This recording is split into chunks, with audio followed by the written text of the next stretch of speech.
Assalamualaikum warahmatullahi wabarakatuh. Om Swastiastu, Shalom, Namo Buddhaya, Salam Kebajikan, Salam Harmoni.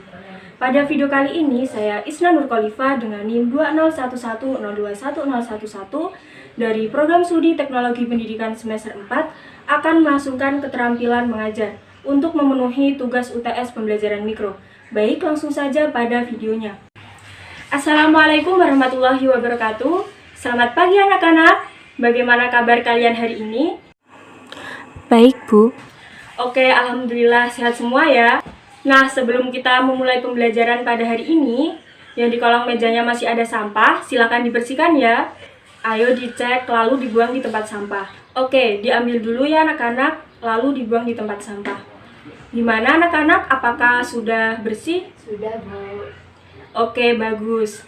Nah, kalau bersih gini kan enak dilihatnya. Nah, baik, sebelum kita memulai pembelajaran pada hari ini, alangkah baiknya kita berdoa terlebih dahulu. Berdoa akan Ibu pimpin, berdoa mulai. Berdoa selesai. Baik, selanjutnya akan dilakukan absensi terlebih dahulu. Ibu akan mengabsen kalian. Apakah ada yang tidak hadir pada hari ini? Hadir semua, Bu. Oke, semua hadir ya. Bagus anak-anak, pertahankan. Sebelum memulai pembelajaran pada hari ini, Ibu ingin bertanya nih kepada kalian semua. Apakah ada yang tahu pada hari ini kita akan membahas materi tentang apa? Saya, Bu, Iya, silahkan Ira. akan membahas materi tentang pencernaan. Wah, berarti Ira sudah belajar ya tadi malam. Terima kasih Ira. Baik, hari ini kita akan membahas mengenai pencernaan. Pencernaan merupakan proses memecah makanan menjadi molekul kecil sehingga dapat diserap oleh tubuh melalui pembuluh darah. Kemudian, molekul makanan dari darah masuk ke dalam sel melintasi membran sel. Sekarang Ibu akan bertanya, terdiri dari berapa sih sistem pencernaan manusia organ utama itu? Ica, silakan dijawab ya pertanyaan dari Ibu. Baik, Bu. Jadi, organ-organ dalam sistem pencernaan manusia meliputi mulut, kerongkongan, lambung, pankreas, kantung empedu, usus halus, dan usus besar. Wah, benar sekali ya jawaban dari Ica. Terima kasih kepada Ica telah menjawab pertanyaan dari Ibu. Mari beri tepuk tangan kepada Ica. Pencernaan makanan dibagi menjadi dua macam, yakni pencernaan mekanis dan pencernaan kimiawi. Pencernaan mekanis terjadi ketika makanan dikunyah dan dicampur, sedangkan pencernaan kimiawi terjadi reaksi kimia yang menguraikan molekul besar menjadi molekul yang lebih kecil. Sistem pencernaan manusia terdiri atas organ utama, yaitu saluran pencernaan dan organ tambahan. Selanjutnya, ada yang tahu tidak apa aja sih alat-alat dari kelenjar pencernaan yang ada pada rongga mulut itu? Saya, Bu, Iya, Emma, silahkan. yaitu lidah, gigi, dan kelenjar ludah.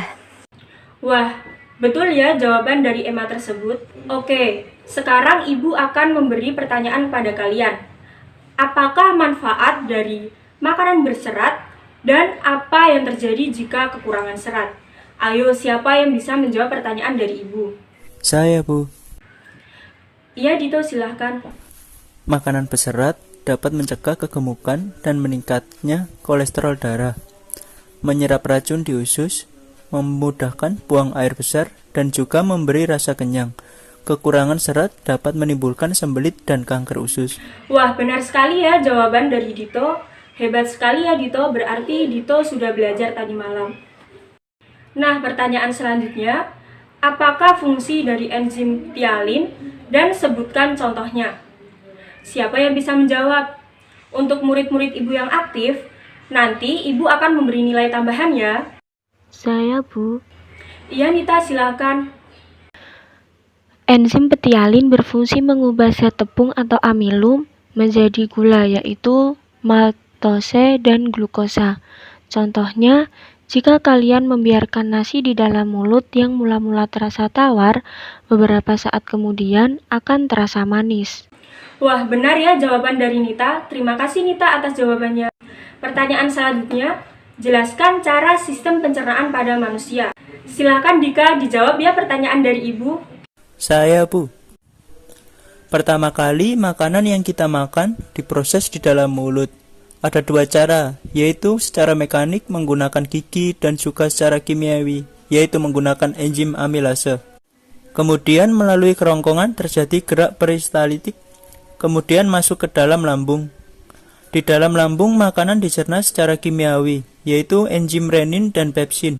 Kemudian ke usus halus juga dicerna secara kimiawi, yaitu enzim maltase, laktase, sukrase, tripsin, enterokinase, dan peptidase. Kemudian ke usus besar, di dalam usus besar terdapat bakteri E. coli yang membantu pembusukan makanan. Wah, sangat jelas ya penjelasan dari Dika. Terima kasih Dika atas jawabannya. Pertanyaan selanjutnya, ada berapa sih enzim yang terdapat pada lambung dan jelaskan fungsinya? Baik anak-anak, Ibu akan memberi kalian waktu 5 menit untuk berpikir. Silahkan yang bisa menjawab langsung angkat tangan ya. Saya, Bu. Baik, Bu. Jadi, enzim renin berfungsi mengubah keseinogen menjadi kasein, dan enzim pepsin berfungsi mengubah protein menjadi proteosa, pepton, dan polipeptid. Wah, hebat sekali ya Intan, bisa menjawab pertanyaan dari Ibu. Terima kasih Intan atas jawabannya. Baik, terima kasih anak-anak telah menjawab pertanyaan dari Ibu. Kalian memang luar biasa. Nah, sebelum Ibu akhiri pada pertemuan hari ini, Ibu akan memberi kesimpulan, yaitu tentang materi tadi. Jadi, sistem pencernaan adalah proses menerima makanan, mengubah menjadi energi, dan mengeluarkan sisa proses tersebut. Lebih rincinya yaitu proses penghancuran makanan yang terjadi dalam mulut hingga lambung. Selanjutnya adalah proses penyerapan sari-sari makanan yang terjadi di dalam usus. Baiklah anak-anak, tidak terasa ya pertemuan pada hari ini sudah selesai. Nah, sebelum kita mengakhiri pertemuan pada hari ini, marilah kita berdoa terlebih dahulu. Berdoa akan Ibu pimpin, berdoa mulai. Berdoa selesai. Baiklah anak-anak, pertemuan pada hari ini Ibu akan akhiri ya. Terima kasih dan sampai jumpa.